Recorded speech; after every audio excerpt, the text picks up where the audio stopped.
ये कहानी है सब्जियों की नगरी की, जहां एक बड़ा ही भोला भाला आलू रहता था। हर कोई आलू को बेवकूफ बनाकर अपना काम निकलवा लेता था। तो वहीं जब आलू को उनकी जरूरत पड़ती, तो वो आलू को मदद करने के वक्त भाग जाया करते। ऐसे ही एक दिन आलू अपने दोस्त भिंडी और बैंगन के साथ स्कूल से घर आ रहा था। तभी आलू भिंडी से बोलता है। क्या बात है भिंडी? तुम थोड़ी परेशान नजर आ रही हो। सब ठीक है ना? अब क्या बताऊं आलू, मेरे पास काम का बहुत प्रेशर है। तुम्हें तो पता ही है, एक हफ्ते से मेरी तबीयत खराब थी और स्कूल न आने की वजह से मैं ठीक से स्कूल का काम नहीं कर पाई। अब मुझे कैसे भी कल के कल सारा काम पूरा करके स्कूल की कॉपी चेक करवानी है। अरे तो इसमें परेशान होने वाली क्या बात है? तुम काम करके कल कॉपी चेक करवा लेना। आह, अरे आलू, अभी भी मेरी तबीयत थोड़ी थोड़ी ठीक नहीं है और मैं अकेले सारा काम नहीं कर पाऊंगी। अगर मेरे पास मेरी मदद करने के लिए मेरा कोई दोस्त होता तो कितना अच्छा होता आलू। अरे भिंडी, तुम परेशान क्यों होती हो? मैं हूं ना, तुम्हारा सारा काम कर दूंगा।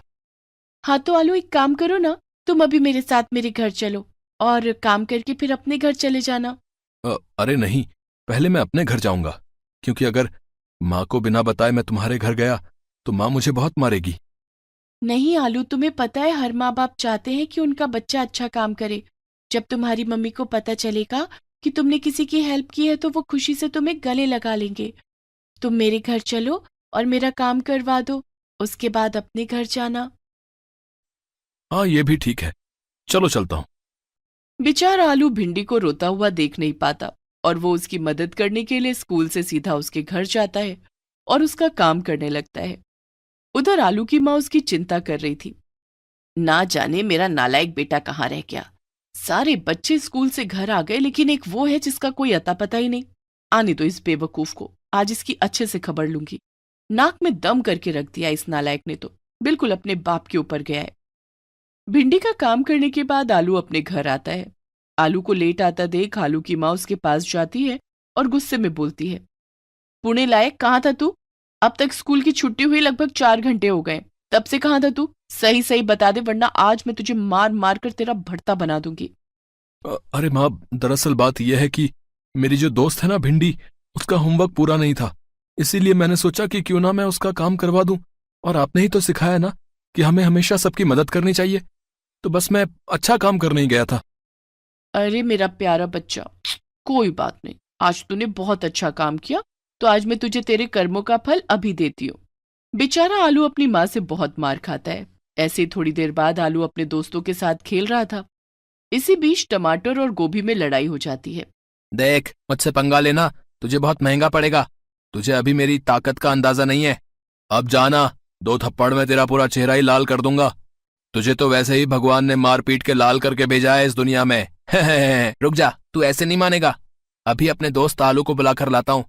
जब आलू तेरी अच्छे से खबर लेगा ना, तब जाकर तुझे अकल आएगी। टमाटर भागता हुआ अपने दोस्त आलू के पास जाता है और बोलता है। आलू, आज मुझे तेरी मदद चाहिए यार। वो गोभी रोज तेरे बेस्ट फ्रेंड टमाटर को, यानी कि मुझे टॉर्चर करता है यार। आज या तो आर होगा या पार, पर तुझे कैसे भी इस लड़ाई में जीतना है। चल मेरे साथ। आज तुझे साबित करना है कि तू मेरा सच्चा दोस्त है। अच्छा, उस गोभी की इतनी हिम्मत कि वो मेरे बेस्ट फ्रेंड को परेशान करे। कोई बात नहीं टमाटर, चल, आज तो अच्छे से खबर लूंगा इसकी। आलू अपने दोस्त टमाटर की मदद करने के लिए जाता है और बोलता है। क्यों भाई गोभी, लगता है कि तुम्हारे सारे पत्ते तोड़कर उसकी पतंग बनानी पड़ेगी, क्योंकि बहुत ही ज्यादा जुबान निकल रही है तुम्हारी। तो इस गैंडे जैसे आलू को लेकर आया है यहाँ पर। अरे ये गैंडा आलू क्या कर लेगा हमारा? इसको तो मार मार कर अभी पिचका दूंगा मैं। रुक जाओ। अबे जाना, मेरे साथ मेरा दोस्त टमाटर खड़ा है। मार मार कर तेरी भुजिया ना बना दी तो मेरा नाम भी आलू नहीं। इस बीच दोनों में बहस हो जाती है और गोभी अपने बहुत सारे सब्जी दोस्तों को बुला लेता है। तो वहीं टमाटर आलू को अकेला छोड़कर वहां से भाग जाता है। तो वहीं बेचारा आलू अकेले खूब मार खाता है। आलू, आखिर तू कब समझदार बनेगा बेटा? तेरी मासूमियत और तेरी अच्छाई का फायदा उठाकर सब निकल जाते हैं। अगर सच में टमाटर तेरा सच्चा दोस्त होता तो वो तुझे कभी भी छोड़कर नहीं जाता। माँ, आप बिल्कुल सही कह रही हो। मेरे सारे दोस्त बहुत मतलबी हैं। वो हमेशा मुझे अपना मतलब निकलवा कर चले जाते हैं। और जब मुझे उनकी जरूरत होती है तब वो हमेशा मुझे अकेला छोड़ देते हैं। हाँ बेटा, अभी भी वक्त है, चीजों को समझने की कोशिश किया कर। जो जैसा करे उसके साथ वैसा ही कर। माँ, मुझे एक सच्चा दोस्त चाहिए जो हमेशा मेरे साथ रहे। लेकिन यहाँ तो लोग बहुत मतलबी हैं, सिर्फ और सिर्फ अपने मतलब के लिए ही आगे आते हैं, और जैसे ही उनका मतलब पूरा हो जाता है वो दोबारा पीछे मुड़कर भी नहीं देखते। हाँ, मैं समझ रही हूँ तेरी बात। ऐसे ही कुछ दिन बीत जाते हैं। आलू अपनी क्लास में था, तभी टीचर वहां आती हैं और कहती हैं, बच्चों, हमारे स्कूल में 5 अलग अलग प्रतियोगिताएं होने वाली हैं, और जो बच्चा पांचों प्रतियोगिता में जीत जाएगा उस बच्चे को पूरे स्कूल के सामने सम्मानित किया जाएगा और उसे ढेर सारा उपहार दिया जाएगा। टीचर, कौन कौन सी प्रतियोगिता होने वाली है? मैं भी प्रतियोगिता में हिस्सा लेना चाहता हूँ।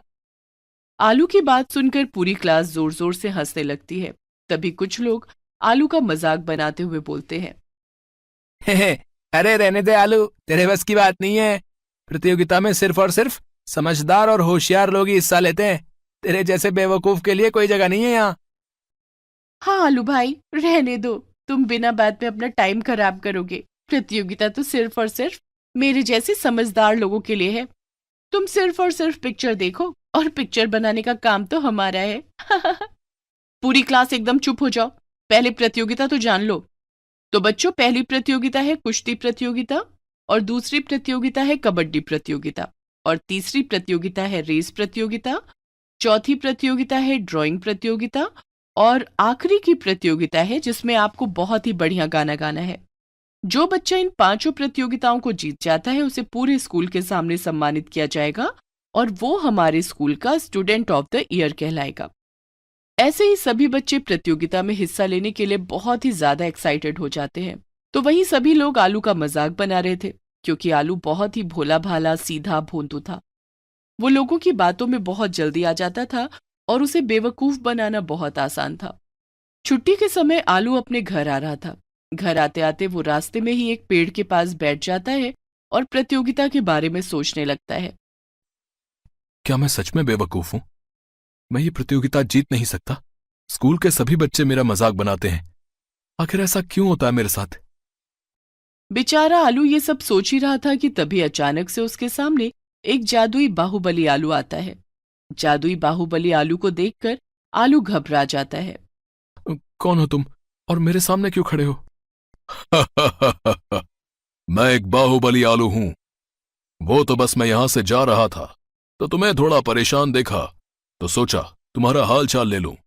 तो बताओ, क्या बात है? क्यों परेशान हो तुम? अब क्या बताऊं मैं तुम्हें। मेरे स्कूल में 5 अलग अलग प्रतियोगिताएं रखी जा रही हैं, और जो बच्चा उन 5 प्रतियोगिताओं में जीत जाएगा उसे स्टूडेंट ऑफ द ईयर का विनर बना दिया जाएगा। और मेरे स्कूल में मुझे हर कोई लूजर समझता है, क्योंकि मैं बहुत ही ज्यादा बेवकूफ हूं। मैं कुछ नहीं कर सकता। सब मुझे नालायक नाकारा बोलते हैं। अरे, तुम हो नालायक, तभी तुम्हें नालायक बोलते हैं। देखा, अभी तो तुम्हें आए हुए सिर्फ 5 मिनट हुए। तुमने भी मुझे नाकारा और नालायक बोल ही दिया ना। हाँ, क्योंकि तुमने खुद को नालायक मान लिया है, इसलिए इसलिए लोग तुम्हें नालायक बोलते हैं। अरे, लोगों का तो काम होता है बोलना, लेकिन तुम्हारे अंदर जो काबिलियत है वो सिर्फ तुम ही पहचान सकते हो। मुझे नहीं पता कि मेरे अंदर क्या काबिलियत है, लेकिन मैं स्टूडेंट ऑफ द ईयर का विनर बनना चाहता हूं। मैं लोगों को दिखा देना चाहता हूं कि मैं बेवकूफ नालायक नाकारा नहीं हूं। चलो ठीक है, ज्यादा टेंशन मत लो। मैं हूं ना, मैं तुम्हारी मदद करूंगा। तुम बस कैसे भी इस प्रतियोगिता में अपना नाम लिखवा लो। बाकी का चमत्कार करने के लिए मैं हूं तुम्हारे साथ। ऐसे ही आलू और बाहुबली आलू में दोस्ती हो जाती है। आलू अगले ही दिन अपने स्कूल में प्रतियोगिता में नाम लिखवा लेता है। सभी बच्चे प्रतियोगिता की तैयारी करने में लगे हुए थे। ऐसे ही अब प्रतियोगिता का दिन नजदीक आ जाता है। सबसे पहले सभी बच्चों की आपस में कुश्ती होती है, जिसमें हमारा आलू विनर होता है। जिसके बाद कबड्डी प्रतियोगिता होती है। कबड्डी में भी हमारा आलू ही विनर होता है। धीरे धीरे सारी प्रतियोगिता आलू जीत जाता है। ये देखकर पूरा स्कूल हैरान था। सभी बच्चों का अपने आप मुंह बन जाता है, और आखिरकार जादुई बाहुबली आलू की मदद से हमारा आलू स्टूडेंट ऑफ द ईयर का विनर बन जाता है। ये देखकर भिंडी, प्याज, बैंगन, टमाटर सभी आपस में बातचीत कर रहे थे। आखिर ये सब हुआ कैसे? ये नालायक आलू जीत कैसे गया? मुझे तो कुछ गड़बड़ लगती है। वही तो, मुझे तो इस नालायक से कोई उम्मीद ही नहीं है, लेकिन फिर भी ये प्रतियोगिता जीत गया। अरे 5 प्रतियोगिताएं जीतना आसान नहीं है, लेकिन ये सब हुआ कैसे? आलू आता है और आलू उन सबसे बोलता है। तुम सब ऐसे ही मुझे देखते रह जाओगे और एक दिन मैं बहुत बड़ा कामयाब बन जाऊंगा। तुम्हें क्या लगता है कि मैं नालायक और नाकारा हूं? मुझे मेरे अंदर की काबिलियत अच्छे से पता है। तुम सब ऐसे ही देखते रह जाओगे। सबके सब आलू का मुंह देखते रहते हैं और वो लोग समझ जाते हैं कि आलू दोबारा उनके झांसे में नहीं आने वाला है। काजल एक गरीब लड़की थी। वो एक बड़े से बंगले में साफ सफाई और खाना बनाने का काम करती थी और इसी तरह से काजल अपने घर खर्च को चलाया करती थी। काजल के परिवार में उसकी विधवा और बूढ़ी माँ ममता रहा करती थी। ममता अक्सर बीमार रहती थी, जिस वजह से अकेले काजल को ही सब कुछ करना पड़ता था। ऐसे ही एक सुबह काजल अपनी माँ ममता के लिए चाय बनाकर लाती है और उसे देती है। माँ ये लो चाय, घर का सारा काम मैंने कर दिया है और हाँ, तुम्हारे लिए रोटियां भी बना दी हैं। समय से उठकर रोटियां खा लेना क्योंकि आज मुझे बहुत सारा काम है। मालकिन ने कल ही बोल दिया था कि थोड़ा जल्दी आना क्योंकि उनकी बेटी आने वाली है। अच्छा ठीक है बेटा, तू अपना ध्यान रखना। मैं तो समय से खाना खा लूंगी और हाँ, तू भी समय से खाना खा लेना। काम करने के चक्कर में अपने खाना पानी से कोई लापरवाही मत करियो। नहीं नहीं माँ, तुम मेरी चिंता बिल्कुल मत करो, मैं अच्छे से अपना ख्याल रखती हूँ। इतना बोलकर काजल वहां से चली जाती है। काजल के जाने के बाद ममता का मन बहुत उदास हो जाता है और वो मन ही मन सोचती है, कितनी बुरी किस्मत है मेरी बेटी की। इस उम्र में मेरी बिटिया को पढ़ाई लिखाई करनी चाहिए थी, लेकिन गरीबी और मजबूरी के आगे उसे दूसरों के घरों में बर्तन और चूल्हा चौका करना पड़ता है। ऐसे ही अब काजल जल्दी जल्दी बंगले में पहुंचती है। तभी उस बंगले की मालकिन सुमित्रा देवी काजल से बोलती है, अरे ओ महारानी, कहाँ थी तू? पूरे 10 मिनट लेट हो चुकी है। मैं कब से तेरा इंतजार कर रही हूँ। अरे तुझे पता भी है मेरी बेटी विदेश से आ रही है और घर में कितना सारा काम पड़ा है, और एक तू है जो अब दर्शन दे रही है। मालकिन आप बिल्कुल भी चिंता मत कीजिए, मैं सारा काम कर लूंगी। आप मुझे बता दीजिए कि दीदी के लिए क्या क्या बनाना है, उन्हें खाने में क्या पसंद है। तो एक काम कर, मेरी बेटी के लिए मूंग दाल का हलवा और गाजर का हलवा, साथ में पनीर पुलाव, और हाँ, रस मलाई बनाना बिल्कुल मत भूलना, उसे मीठा बहुत पसंद आता है। अच्छा ठीक है मालकिन, मैं सब कुछ बनाकर रेडी कर देती हूँ। बेचारी काजल अकेले ही पूरे बंगले में साफ सफाई करने के बाद सुमित्रा देवी की बेटी रिया के लिए इतना सारा पकवान बनाने में जुट जाती है। थोड़ी देर बाद सुमित्रा की बेटी रिया घर आ जाती है। सुमित्रा अपनी बेटी को देखकर बहुत खुश होती है। काजल, अरे ओ काजल, जल्दी से आरती की थाल लेकर आ। मेरी बिटिया बहुत समय बाद यहाँ आ रही है, जल्दी से इसकी आरती तो उतारूं। काजल अंदर से आरती की थाल लेकर आती है। सुमित्रा अपनी बेटी रिया की आरती उतारती है, जिसके बाद रिया अपनी माँ से बोलती है, अरे मम्मी, आप भी ना क्या पुरानी रीति रिवाज को लेकर अब तक चल रही हो। मुझे ये सब बिल्कुल भी पसंद नहीं आता और मुझे ना बहुत भूख लग रही है, जल्दी से मेरे लिए खाना लगवा दो। थोड़ी देर में काजल सभी के लिए खाना लेकर आती है। खाना देखकर रिया अजीब सा मुंह बनाती है और कहती है, मम्मी ये कैसी गवार सी नौकरानी रख ली है आपने। अरे ये पागल वगल है क्या? इतना हैवी खाना कौन खाता है? मूंग दाल का हलवा, गाजर का हलवा, इतना मीठा खाऊंगी तो मैं मोटी हो जाऊंगी। अरे बेटा, तुझे तो ये सब पसंद था ना, और ये जो कुछ भी है सब मैंने ही तेरे लिए बनवाया है, इसमें काजल की कोई गलती नहीं है। हो, इसीलिए मैं यहाँ नहीं आना चाहती थी, क्योंकि मुझे पता है इंडिया में ज्यादातर लोग गंवार हैं, अभी भी भर भर के घी और मक्खन खाते हैं। रिया खाना खाने से मना कर देती है, जिसके बाद सुमित्रा अपनी बेटी रिया के लिए बाहर से खाना ऑर्डर करके मंगवाती है। ऐसे ही शाम को सुमित्रा काजल से बोलती है, काजल एक काम कर, आज जितना भी खाना तूने बनाया है ना, वो उठाकर कचरे में फेंक देना, क्योंकि मेरी बिटिया तो खाने वाली है नहीं वो सब। मालकिन अगर आप बुरा ना माने तो एक बात बोलूं? हाँ बोल, क्या कहना चाहती है तू? मालकिन, वो खाना फेंकने से अच्छा है कि आप वो खाना मुझे दे दो, मैं घर जाकर अपनी माँ के साथ खा लूंगी। वैसे भी हम जैसे गरीबों को इतना अच्छा खाना कहाँ नसीब होता है। अच्छा ठीक है ठीक है, जाते वक्त तू ले जाना खाना। ऐसे ही शाम को काजल वो खाना लेकर अपने घर आ रही थी।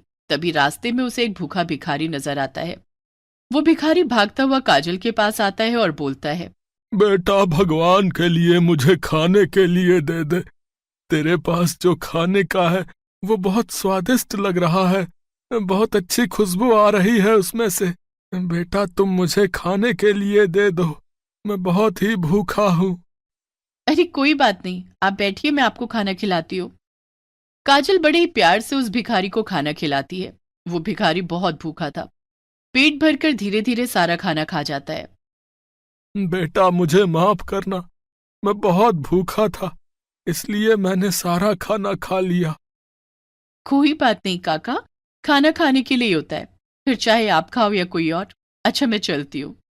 इतना बोलकर काजल वहां से अपने घर आ जाती है। घर आने के बाद काजल अपनी माँ और अपने लिए खाना बनाती है और अपनी माँ को रास्ते में भिखारी वाली सारी बात बताती है। जिसके बाद काजल की माँ काजल से बोलती है, कोई बात नहीं बेटा, कब कहाँ और कौन किस रूप में हमें मिल जाए हमें पता नहीं होता, इसलिए हमें हमेशा सबकी मदद करनी चाहिए। कहते हैं ना, पता नहीं किस रूप में नारायण मिल जाएगा, इसीलिए सच्ची श्रद्धा और सच्चे भाव से हर किसी की मदद करना। कभी किसी को अपने पास से खाली हाथ मत भेजना। हाँ माँ, आप बिल्कुल भी चिंता मत करो, मेरे अंदर आपके ही संस्कार हैं, मैं कभी किसी के साथ बुरा नहीं करती। अच्छा माँ, आज मैं बहुत थक गई हूँ, कल मुझे फिर से जल्दी जाना है। इतना बोलकर काजल सो जाती है और अगली सुबह काजल फिर से जल्दी उठकर काम पर जाती है। तभी सुमित्रा काजल से बोलती है, काजल, ओ काजल, बाजार से जाकर सेम की फली ले आ। तेरे जो साहब है ना, आज उनका मन कर रहा है कि वो सेम की सब्जी खाएं, और वो सब्जी भी मैं बनाऊंगी आज, क्योंकि उनको मेरे हाथ की सेम की सब्जी बहुत पसंद आती है। तो एक काम कर, अच्छी और बढ़िया ताजी ताजी सी सेम की फली ले आ। अच्छा ठीक है मालकिन, मैं अभी जाती हूँ। काजल थैला लेकर बाजार जाती है। बाजार में उसे कहीं भी सेम की फली नजर नहीं आ रही थी। तभी वो अपनी मालकिन को फोन करती है और कहती है, मालकिन, बाजार में तो कहीं भी सेम की फली नजर नहीं आ रही। देख, मुझे नहीं पता, तू कहीं से भी सेम की फली खरीद कर ला, आज तेरे साहब का बहुत मन कर रहा है सेम की फली की सब्जी खाने का, और एक तू है कि एक सेम की फली नहीं ला सकती। बेचारी काजल यहां वहां सेम की फली ढूंढ रही थी। तभी उसकी नजर एक बूढ़े आदमी पर जाती है जो कि थोड़े से सेम की फली लेकर बाजार में बैठा था। काजल उसके पास जाती है और कहती है, काका, ये सेम की फली कैसे दिए? बेटा, ज्यादा महंगा नहीं है, बस 20 रुपए पाव है। अच्छा काका, एक काम करो, आप ना ये सारे सेम मुझे दे दो और तोल के बताओ ये कितने किलो होंगे। वो बूढ़ा सेम की फली तराजू से तौल कर काजल से कहता है, बेटा, ये लो, बस 2 किलो है। तू एक काम कर, मुझे 80 ही दे दे। काका ये लो 200 रुपए का नोट। बेटा, मेरे पास तो खुले नहीं है। कोई बात नहीं, आप सारे पैसे रख लो। काजल उस बूढ़े आदमी से सेम की फली लेकर वहां से अपनी मालकिन के घर आ जाती है। जैसे ही सुमित्रा सेम की फली देखती है, वो गुस्से से आग बबूला हो जाती है और काजल से बोलती है, काजल तू अंधी है क्या? तुझे बाजार से सब्जी खरीदना नहीं आता क्या? अरे ध्यान से देख इसे, कितनी गंदी सेम की फली है ये। इस सेम की फली से मैं अपने पति के लिए सब्जियां बनाऊंगी क्या? अरे कहाँ से खरीद कर लाई है इसे? मालकिन ठीक तो है ये सेम की फली, आपने जैसा कहा था मैं वैसा ही लेकर आई हूँ। अच्छा, तो मतलब अब तू मुझे सिखाएगी कि मैं गलत हूं और तू सही? मालकिन ये सेम की फली दिखने में कितनी सुंदर है, और बाजार में कहीं भी सेम की फली मिल ही नहीं रही थी। वो तो मुझे किस्मत से एक बूढ़े बाबा मिल गए और मुझे उनके पास ही सेम की फली मिली। क्या? तू सड़क पर बैठे हुए बूढ़े आदमी से ये सेम की फली खरीद कर लाई है? अरे अपनी तरह 2 कौड़ी का नौकर समझा है क्या हमें? मालकिन आप ध्यान से देखो, ये सेम की फली कितनी अच्छी है, कहाँ से आपको इसमें कमी नजर आ रही है? सुमित्रा को बार बार वो सेम की फली सड़ी हुई नजर आ रही थी, तो वहीं दूसरी तरफ काजल को वो सेम की फली बिल्कुल ताजी और हरी हरी नजर आ रही थी, जिस पर सुमित्रा को गुस्सा आता है और वो गुस्से में काजल से कहती है, एक काम कर तू, ये फली ले और यहां से चुपचाप अपने घर जा, और हाँ, कल से अपनी ये गंदी शक्ल लेकर मत आ जाना यहाँ पर। मैं अपने लिए नई नौकरानी रख लूंगी, तुझे तो किसी भी चीज का कोई तौर तरीका ही नहीं है। मालकिन आप ऐसा मत करो, अचानक से काम से निकाल दोगी तो मैं क्या करूंगी? कैसे अपने घर का खर्चा चलाऊंगी? आपके भरोसे ही मेरा घर चलता है, मुझे माफ कर दीजिए मालकिन, आगे से मैं ध्यान दूंगी। नहीं नहीं नहीं, रहने दे, मुझे तेरी कोई जरूरत नहीं है, अब तू जा यहां से, वैसे ही मेरा बहुत दिमाग खराब है। सुमित्रा गुस्से में काजल को काम पर से निकाल देती है। बेचारी काजल वो सेम की फली लेकर अपने घर आ जाती है। घर आने के बाद काजल उदास बैठी हुई थी। तभी उसकी माँ उससे बोलती है, क्या हुआ काजल, तू बहुत उदास नजर आ रही है? बेचारी काजल रोते हुए अपनी माँ को सारी बात बताती है, जिसके बाद ममता काजल से बोलती है, कोई बात नहीं बेटा, ज्यादा परेशान होने की जरूरत नहीं है, देखना इसके पीछे भी हमारे लिए कुछ न कुछ अच्छा ही लिखा होगा। अभी जा, अभी काम कर, जाकर उसी सेम की फली की सब्जी बना ले। तभी काजल रसोई में जाती है और सेम की फली निकालकर थाली में रखती है। तभी वो सेम की फली काजल के सामने डांस करने लगती है। ये देखकर काजल हैरान हो जाती है। तभी वो जादुई सेम की फली काजल से बोलती है, क्या हुआ काजल, तुम मुझे इस तरह से डांस करता हुआ देखकर हैरान हो ना? अरे घबराओ नहीं, मैं तो एक जादुई सेम की फली हूं। क्या कहा तुमने? जादुई सेम की फली? अगर तुम जादुई हो तो फटाफट अपनी जादुई शक्तियों से खाना बनाकर दिखाओ, तब मानो कि तुम जादुई हो। काजल के इतना बोलते ही जादुई सेम की फली अपनी जादुई शक्तियों से काजल के लिए बढ़िया बढ़िया खाना बनाकर तैयार कर देती है। ये देखकर काजल हैरान थी। देखा मेरा कमाल, मैं एक जादुई सेम की फली हूं और अब मैं हमेशा तुम्हारे साथ ही रहूंगी, क्योंकि मुझे यहाँ तुम्हारी मदद करने के लिए ही भेजा गया है। क्योंकि तुम बहुत दयालु हो, तुम हमेशा सबकी मदद करती हो, इसीलिए भगवान ने खुद मुझे यहाँ तुम्हारी मदद करने के लिए भेजा है। ये सुनकर काजल बहुत खुश हो जाती है। जादुई सेम की फली पाकर काजल और उसकी माँ दोनों बहुत खुश थे। अब वो दोनों जादुई सेम की फली की मदद से अपनी सभी इच्छाओं को पूरा करते और अपने जीवन में हंसी खुशी आगे बढ़ते हैं।